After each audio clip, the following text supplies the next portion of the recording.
கிறிஸ்துவுக்குள் மிகவும் பிரியமானவர்களே, இயேசு கிறிஸ்துவை பாடி துதித்து ஆராதனை செய்த ஒரே காரணத்துக்காக துன்புறுத்தப்பட்டு காவல் நிலையத்துக்கு அழைத்து செல்லப்பட்ட நிலையிலும் அங்கு அமர்ந்து தேவனை பாடி துதித்து ஆராதிக்கும் காட்சிகள் தற்பொழுது சமூக வலைதளத்தில் வெளியாகி வைரலாகி வருகிறது. இந்த ஜனங்களால் மாத்திரம்தான் இப்படி துதித்து ஆராதிக்க முடியும். சத்தீஸ்கர் மாநிலத்தில் ராய்ப்பூர் மாவட்டத்தில் ஒரு குறிப்பிட்ட இடத்தில் ஞாயிற்றுக்கிழமை ஆராதனை நடந்து கொண்டிருந்தது. அப்பொழுது அங்கு வந்த மதவாதிகள் அராஜகத்தில் ஈடுபட்டனர்.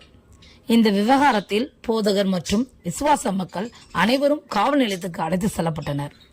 இந்த நிலையிலும் இந்த மக்கள் காவல் நிலையத்துக்கு அருகே அமர்ந்து தேவனை பாடி துதித்து ஆராதிப்பது நம்மை மெய்சிலிர்க்க வைக்கிறது. இந்த ஜனங்கள் முகத்தை பார்க்கும்போது எவ்வளவு சந்தோஷமாய் பாடி துதிக்கிறாங்க. இவர்களிடமிருந்து நாம் பக்தி வைரத்தை கற்றுக்கொள்ள வேண்டும். சத்தீஸ்கர் மாநிலத்தில் இதே போல் அடக்குமுறைகள், வன்முறைகள் எல்லாம் கிறிஸ்தவர்களுக்கு விரோதமாக அடிக்கடி நடந்து கொண்டிருக்கிறது. இந்த ஜனங்கள் எல்லாருக்கும் நீதி கிடைக்க வேண்டும். இவர்கள் விடுதலையோடு பாதுகாப்போடும் ஆராதனை நடத்த வேண்டும். இதற்காக நாம் கருத்தாய் ஜெபிப்போம்.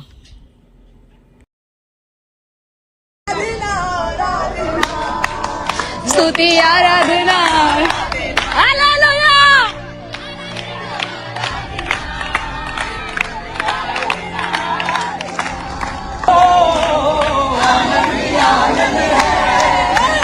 यीशु के चरणों में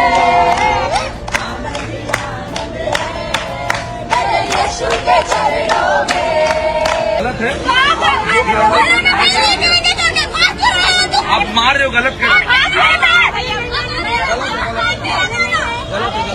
हम तो आए हैं हम आए हैं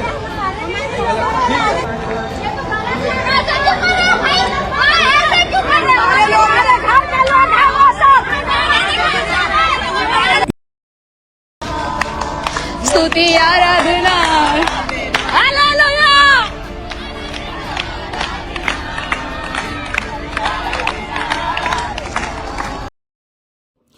இதே போன்ற தகவல்களை நீங்கள் தொடர்ந்து பெறுவதற்கு இந்த சேனலை தொடர்ந்து பாருங்கள், சப்ஸ்கிரைப் செய்து கொள்ளுங்கள். அது உங்களுடைய ஆவிக்குரிய வாழ்க்கைக்கு பிரோஜனமாயிருக்கும். நீங்கள் ஜெபிப்பதற்கும் ஏதுவாயிருக்கும். தேவன் தான் உங்களை ஆசீர்வதிப்பாராக. ஆமென்.